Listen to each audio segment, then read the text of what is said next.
ఇస్తున్నా నష్టపరిహారం వచ్చి చెప్పాలి ఆమె ఇవ్వాలి మాకు. అయితే ఇప్పుడు దాని విషయం కూడా నేను మన సప్లమెంట్ మాట్లాడాను సార్. నువ్వు మాట్లాడాను బాలాజీకి ఏదైనా ల్యాండ్ ఉంటుంది ఇంకా మనకు గవర్నమెంట్ నుంచి 5 lakhs మనకి ఏదైతే 5 lakhs వస్తుందో మన దానికి రైతు బీమా 5 lakhs కూడా ఇస్తాం.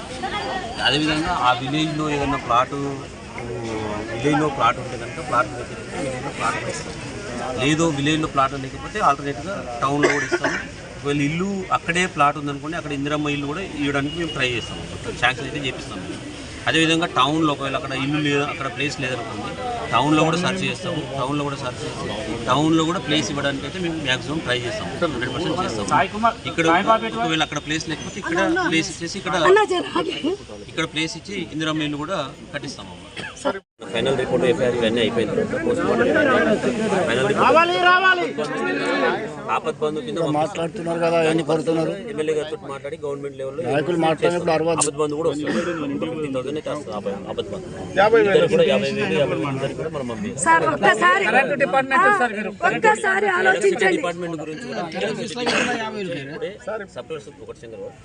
ఇప్పుడే నేను సార్తో మాట్లాడాను. ఇంతకుముందు మీరు మాట్లాడినప్పుడు నేను చెప్పాను సార్ వాళ్ళు ఇట్లా అంటున్నారు మన అయితే ఎట్లా గవర్నమెంట్ అయితే బెనిఫిట్స్ మీరు చేయగలుగుతారు అంటున్నారు. మరి వాట్ అబౌట్ ఎలక్ట్రిసిటీ అంటే ఎలక్ట్రిసిటీ డీ గారితో మాట్లాడాను.